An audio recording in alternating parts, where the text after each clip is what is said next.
Christy Wesselman was born on the 19th of April, 1970, and grew up in Glen Ellen, Illinois, a town widely regarded as one of the safest in the area. She lived with her mother, two older brothers, and a sister, enjoying a childhood filled with outdoor activities and neighborhood adventures. At 15 years old, Christy was a popular and active student at Glenbard South High School. She was not only involved in school life, serving as her class vice president, but also excelled in sports, playing both volleyball and softball. In the summer of 1985, Christy was taking summer classes and cherishing her free time with friends.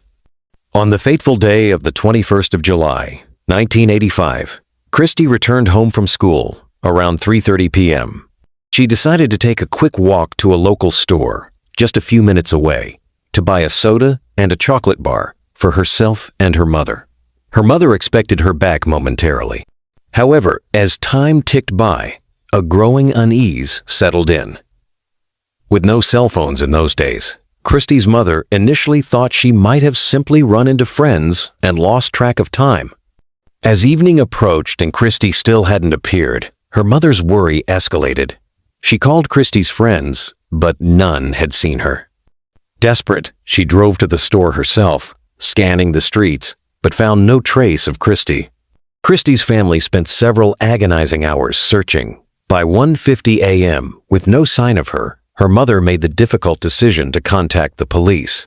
Officers swiftly joined the search, first by trying to retrace Christy's last known movements.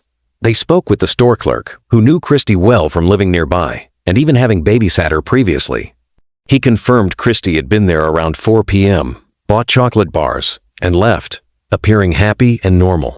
Other witnesses also recalled seeing Christy at the store, but couldn't say where she went afterward. Investigators also spoke with all of Christy's friends, ruling out the possibility that she was simply with them. The police then focused all their resources on a thorough street search, but the darkness of the night made it incredibly challenging. There was no trace of Christy, no clues, no leads. The search continued into the early morning hours. By midday, a new team of officers took over. One detective, speculating that Christy would have taken the most direct route, suggested retracing the shortcut through a large, vacant field with tall grass that lay between the residential area and the store. This path was commonly used by local kids to avoid a longer walk around the lot. As the detective followed this worn trail, something unusual caught his eye in the grass. Pushing through the overgrowth, he made a horrifying discovery. It was Christy's body. He immediately called for backup, and the scene was secured. Medical examiners determined Christy had died from 8 stab wounds, and evidence of sexual assault was found. The perpetrator's biological material was collected, but in 1985, DNA testing was still in its infancy and not a standard tool in criminal investigations. Therefore, the crucial sample was meticulously stored, awaiting future technological advancements. A puzzling detail also emerged. Christy had been wearing a pearl ring that day, but it was nowhere to be found, leading detectives to believe the killer might have taken it and to check pawn shops for leads. Despite the shocking discovery, the crime scene yielded no other physical evidence, no footprints, no personal belongings, nothing to directly explain what had happened. Investigators broadened their search, attempting to find witnesses who might have seen Christy or the killer near the field. They located several individuals who had used the path around the estimated time of the murder, but none reported anything suspicious, a perplexing detail given that Christy's body was only a few yards off the trail, albeit hidden by tall grass. Even more bizarrely, a family hosting a barbecue just a few dozen yards away from the crime scene, and a gas station employee working his entire shift nearby, reported hearing or seeing nothing out of the ordinary. Detectives theorized the attacker either followed Christy or encountered her on the path, leading her a short distance into the tall grass, and carried out the murder without a sound. The lack of screams led them to consider if Christy might have known her killer in the small town where many residents were acquainted. The police began investigating all men known to Christy, but this avenue yielded no results. They also compiled a list of men in the area with prior violent crime convictions, but none could be linked to the murder. For several months, progress stalled. They continued pursuing tips and new suspects, but every lead led to a dead end. The case dragged on for 3 years until an unexpected breakthrough in 1988. With DNA analysis becoming a more viable tool, detectives decided to collect DNA samples from all potential suspects who had been on their radar over the years. Many cooperated, and their samples didn't match. However, one man, Dana Henry, then 34, who lived near the field where Christie was found and had been an early person of interest, refused to provide a DNA sample. His refusal intensified detectives' suspicions, leading them to seek a court order to obtain his DNA. Henry appeared at the court hearing, maintaining his innocence, but was charged with contempt of court and held in a local jail cell for several days. Under immense pressure, he eventually agreed to provide his DNA. The results cleared his name. His DNA did not match the killer's own. Upon his release, Henry told reporters he had been held without clothing and forced into submission. He later revealed he spent around $50,000 on legal fees, a significant sum at the time, and had to mortgage his home, which he eventually lost. Many friends and family members turned their backs on him. A frustrated and angry Henry filed a lawsuit against the police department, though it seemed to lead nowhere. Even years later, Henry admitted that the ordeal had ruined his life, and despite never being formally charged, some people continued to believe he was guilty. He revealed to reporters that no one from the police department ever apologized for the damage caused to his life. For another year, Christie's case remained at a standstill. Then, in 1989, an unexpected twist brought it back into the spotlight. A judge issued a restraining order against a local man named Willis, who had been relentlessly bombarding Christie's family with tips about who he believed was responsible for the murder. Willis had first contacted the family in late 1985, claiming to have crucial information. He sent them various leads, but each was investigated by police and consistently found to be far-fetched or irrelevant. After almost 4 years, Christie's family, exhausted by the harassment, filed a complaint, leading to the court order barring Willis from future contact. Police subsequently investigated Willis himself, but found no evidence linking him to the crime. In 2000, the killer's DNA profile was finally uploaded to the FBI's CODIS database, but no matches were found. The case remained cold for many more years, with new teams of detectives occasionally revisiting it and following up on old tips, yet never getting closer to catching the killer. This agonizing stalemate continued for 3 entire decades. Then, in 2015, something truly unexpected happened. A notification from the FBI database flashed. The DNA sample from Christie's killer perfectly matched a recently uploaded profile. The DNA belonged to Michael Jones, a 62-year-old man living in Champaign, about 150 miles from Christie's home. Jones's DNA had been added to the database after he was arrested for domestic violence, following a report from his wife. This was made possible by an Illinois law passed in 2002, which mandated that anyone suspected of a crime provide a DNA sample. Ironically, the main advocate for this very law was the state's attorney from the same county where Christie's murder occurred, and this particular unsolved case had been a major driving force behind his push for the legislation. As soon as the DNA match came through, investigators sprang into action, delving into Michael Jones's background. The most striking discovery was that his name had never once appeared in the entire history of Christie's case. He was never a suspect, a witness, or even remotely connected. The detectives simply hadn't known he existed. Michael Jones, however, in 1983, had significant criminal history. His first brush with the law was in the mid-1970s for assaulting a woman, though he reportedly avoided severe consequences. Just a year later, in 1977, he attacked a 27-year-old woman, assaulted her, and left her at a hospital parking lot. When a warrant was issued, Michael turned himself in, expressing regret and claiming deep respect for the law, attributing his actions to serious mental health issues. An independent psychiatrist, however, determined he was fully aware of his actions. As a result, Jones was sentenced to 10 to 20 years in prison. Crucially, Michael was released early for good behavior, serving only 6 years of his sentence and returning to the streets by 1983, just 2 years before Christie's murder. His victim was not even informed of his early release. She later stated that had she known, she would have done everything to challenge the decision. A year after his release, Michael married, but in 1994, his first wife divorced him and secured a restraining order due to his unhealthy interest in one of her young relatives. Despite this alarming behavior, no formal charges were filed. In 1999, Michael was arrested again for assaulting a family member of his new girlfriend. Detectives also learned that Michael frequently took long solo motorcycle trips and often visited relatives in Chicago. Given that Christie's town was on the outskirts of his route, it's highly plausible he simply passed through the area while traveling, explaining why he was never on the detective's radar. If he was merely passing through for a few hours, tracking his presence would have been nearly impossible. Christie's mother initially didn't think much of the police's inquiry about Michael Jones, as she had been contacted countless times over the past 3 decades. But everything changed when investigators obtained a fresh DNA sample from Michael while he was in prison, definitively confirming he was the killer. They personally delivered the news to Christie's mother. After all these years, the man responsible for her daughter's murder had finally been caught. Before formally charging Michael, detectives spoke with his ex-girlfriend, who described him as volatile, prone to sudden rages, and eerily obsessed with detective books and true crime shows. This information led investigators to suspect he might be responsible for other unsolved crimes, given his solo trips, criminal tendencies, and fascination with covering tracks. After meticulously building their case, police officially charged Michael Jones on the 18th of September, 2015. He initially denied any involvement, and the legal process dragged on for 3 years, with the trial finally commencing in 2018. Prosecutors sought a life sentence, but Michael ultimately chose to plead guilty in exchange for a lighter sentence.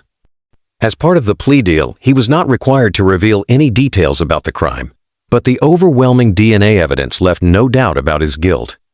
As a result, the judge sentenced him to 80 years in prison, with the possibility of parole no earlier than 2095, effectively ensuring he will never walk free again. Christie's family expressed profound gratitude to the investigators for finally bringing the case to a close. Christie's mother also voiced her deep frustration over Michael's early release in 1983, stating unequivocally that had he served his full 10-year sentence, he would not have had the opportunity to attack her daughter, and Christie would still be alive today. Dana Henry, the man unjustly suspected for years, also attended the trial. In a later interview, he shared that the false accusations had ruined his life, and even decades later, he hadn't fully recovered. He had hoped seeing justice served would bring him healing, but it didn't. Henry also revealed that despite the immense personal cost, no one from the police department ever apologized to him or faced consequences for the damage they had caused. The case of Stacey Ann Falcon Dewey stands as a deeply tragic and intricate narrative, remaining a baffling cold case for nearly 3 decades. It vividly illustrates the unwavering dedication of law enforcement and the eventual groundbreaking impact of DNA evidence in providing answers to long unresolved questions, leading to the identification and subsequent charging of a suspect. Stacey Ann Falcon was born in Renton, Washington, on the 23rd of October, 1971. She experienced a supportive upbringing within a household that included an older brother, though her parents' paths eventually diverged. Recognized for her vibrant and sociable personality, Stacey cultivated a broad network of companions. During her high school years, she connected with John, and upon finishing school, they decided to relocate to California. Their son Jacob was born during their time there. However, after several years, they returned to their hometown where their relationship deteriorated, leaving Stacey to raise Jacob independently. She found employment as a waitress and secured an apartment within a modest residential complex, diligently working to ensure her son had everything he needed. In the autumn of 1994, Stacey, then 22, was anticipating her upcoming birthday. On the 23rd of October, she decided to surprise her mother with a visit, bringing Jacob along. Despite living in the same city, Stacey's home was quite far away, and her busy work schedule often limited such visits. That day, they celebrated her birthday together, and later Stacey and Jacob headed home. 4 days later, for a belated birthday celebration, she left Jacob with a trusted babysitter to enjoy an evening visiting various clubs. Around 1:30 a.m., She returned to collect her son from the babysitters. This was the last time she was seen alive. An early morning newspaper delivery driver embarking on his route discovered the grim scene. This harrowing find occurred around 2:11 a.m. on the 28th of October, 1994, on a secluded dead-end street in Renton, Washington. Two lifeless bodies, identified as Stacy and her 3-year-old son, were found next to Stacy's 1984 Buick Century. Both had sustained fatal gunshot wounds to the head.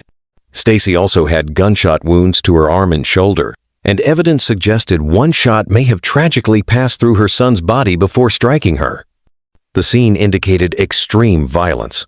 Stacy's belt was unbuckled, buttons were ripped from her shirt, and she had blunt force lacerations to her head, as well as bruising and abrasions to her neck. Autopsy revealed the presence of semen on oral swabs and fingernail clippings taken from Stacy's body. Her purse contents were strewn about her vehicle, suggesting a possible struggle or search for something. The car keys were jammed between the driver's door and seat. Discarded tape nearby led investigators to hypothesize an initial intent to bind the victims or steal the vehicle. However, the perpetrator's inability to locate the keys quickly may have escalated the situation into fatal violence. Both Stacy's and Jacob's shoes were found unusual distances from the vehicle, suggesting their deliberate removal. Curiously, Stacy's wallet and jewelry remained undisturbed, casting doubt on robbery as a primary motive. 3 white buttons, inconsistent with Stacy's attire, were also discovered, potentially dropped by the assailant. Neighbors in the area reported hearing gunshots and a woman's scream around the time of the discovery, but often dismissed such sounds as teenage partiers, explaining that the area was not typically seen as safe, and the sound of gunfire wasn't uncommon. Medical examiners confirmed both victims died from gunshot wounds. Stacy's body bore multiple defensive wounds, along with dirt on her socks and disturbed grass nearby, indicating a struggle. It appeared she may have fought fiercely, even briefly escaping to her vehicle. Investigators theorized that the attacker fired shots as she attempted to get into the car, then subsequently dragged their bodies onto the road. Initial medical examinations did not detect evidence of sexual assault, influencing the early investigative direction. For many years, the investigation yielded no arrests or conclusive suspects, with robbery and sexual assault initially dismissed as motives. Law enforcement concentrated on Stacy's inner circle. Stacy's mother, Vianne Falcon, was devastated by the news, reportedly running from her workplace and collapsing in grief blocks away. Once composed, she was asked if she could think of anyone who might have wished her daughter harm. Detectives learned Stacy had previously resided in the same apartment complex as the babysitter, but had relocated due to safety concerns after hearing gunfire. She would, however, still occasionally leave Jacob with the trusted babysitter. Vianne also mentioned Stacy's current boyfriend, Rich. Rich stated he'd been at a bar and later slept at Stacy's apartment to avoid driving home intoxicated. His polygraph results were inconclusive, keeping him under tentative suspicion despite no direct evidence or apparent motive. Stacy's ex-husband, Jacob's father, offered an alibi of drinking with friends and playing pool, corroborated by friends. While his polygraph results, like Rich's, raised concerns, no concrete evidence tied him to the crime. Forensic analysis of the car and belongings initially yielded no foreign DNA or fingerprints. A tip regarding a man with blood-stained clothing at a local hospital proved unrelated, as his blood didn't match the victim's. CCTV footage from a grocery store Stacy visited before her disappearance showed her speaking with an unidentified man, a lead that ultimately fizzled. Scott, the last person to call Stacy, admitted to a past affair that ended when Stacy learned he was married. His wife confirmed his alibi. However, a curiously large $100 tip Scott, who had a modest income, once gave Stacy at her cafe, combined with suspicions of drug dealing, kept him on the suspect list, though not directly linked to the murders. Tragically, just 2 weeks after Stacy and Jacob's murders, Scott's body was discovered in the trunk of an abandoned car. His brother believed Scott had gone to confront a man named Vince over unpaid debt for a car sound system. Investigators found Scott's blood in Vince's apartment and evidence Vince had used Scott's credit card. Vince was arrested, but offered no insights into Stacy and Jacob's case. Months later, Vince pleaded guilty to Scott's murder, asserting self-defense. He further claimed Scott had confessed to Stacy's murder, citing her threat to expose their affair, and implicated both in drug dealing. Detectives were highly skeptical, deeming the timing too convenient and contradictory to Scott's wife's unwavering alibi and his brother's denial of any affair or drug involvement. Vince's narrative was ultimately dismissed as a desperate attempt to deflect blame, and this lead dissolved. Stacy's mother, Vianne, remained the sole persistent advocate, tirelessly contacting detectives despite turnover and retirements. A fleeting hope that the case would go to Seattle's cold case unit vanished when it was disbanded due to budget cuts. For over 15 years, she painstakingly reviewed information with her sister until her sister's passing in 2017, after which Vianne continued the solitary quest. Advancements in DNA testing in the early 2000s offered a new avenue for investigation. In 2001, evidence from the scene, including the oral swabs from Stacy's body, was submitted to the Washington State Patrol Crime Lab for testing. Simultaneously, an inmate tip emerged, pointing to a man named Charles, who allegedly confessed to the murders, stating Stacy, a colleague at a cafe, was threatening to expose their drug dealing.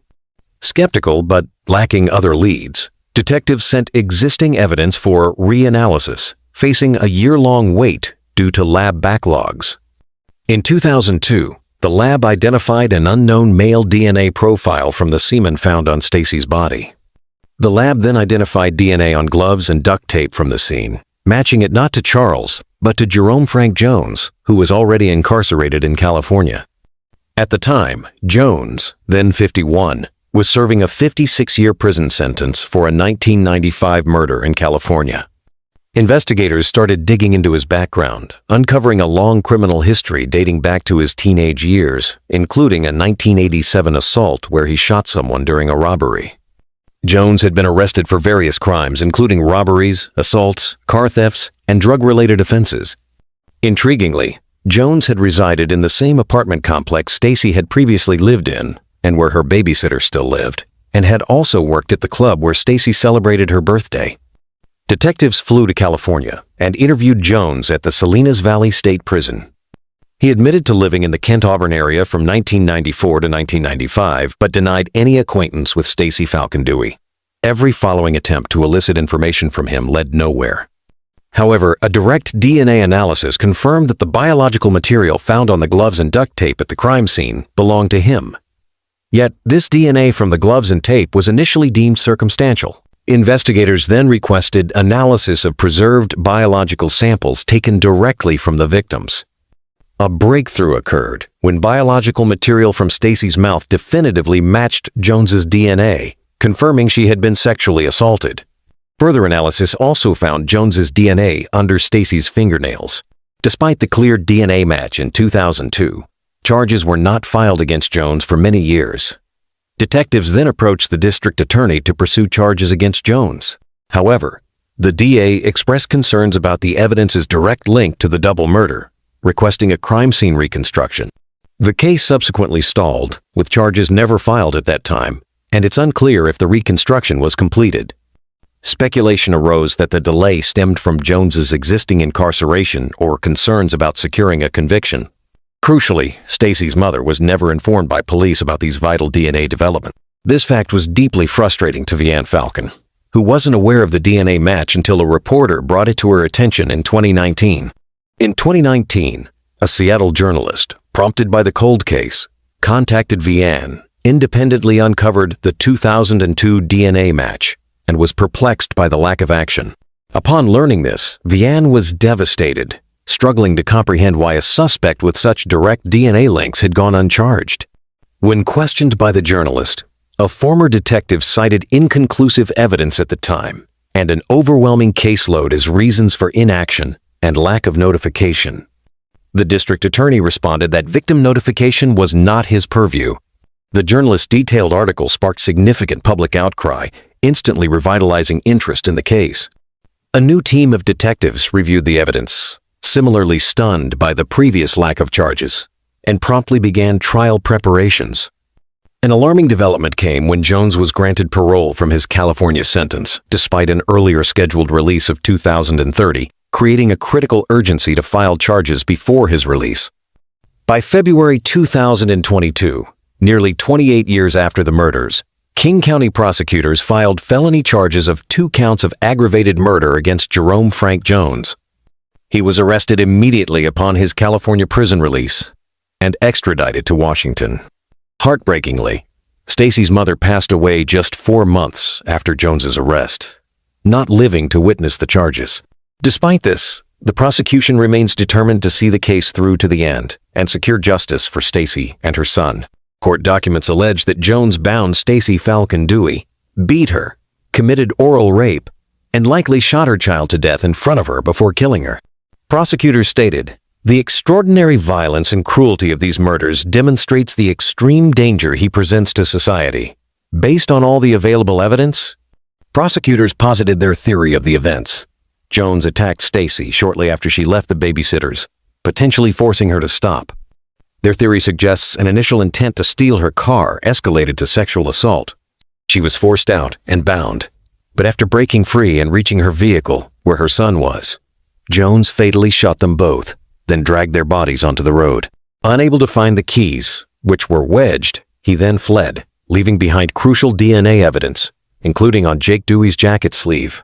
Jones was extradited from California to Washington to face the charges. He pleaded not guilty at his arraignment in May 2023. Prosecutors detailed Jones' criminal history, which included the 1995 murder in California, the 1987 assault involving a shooting during a robbery, assault of a corrections officer while in custody, additional felony assaults, and unlawful possession of a weapon. The court denied Jones the opportunity for bail, and if convicted, he could face a sentence of life in prison without the possibility of parole. The Renton Police Department expressed satisfaction in bringing some semblance of justice to the family, acknowledging the long and frustrating wait. The legal process is ongoing, with the hope of a final adjudication in court. The trial has not yet commenced, and Jones remains incarcerated. With strong DNA evidence, conviction seems highly probable. The irony is that Jones could have potentially been charged as early as 2002, just 8 years after the murder. Yet, for reasons still unclear, it took a full 20 years to bring charges. Even though Jones remained imprisoned for another crime, Stacy's mother endured agonizing years in the dark, unable to secure justice for her daughter and grandson, and will not be present to witness the potential official conviction for their murders.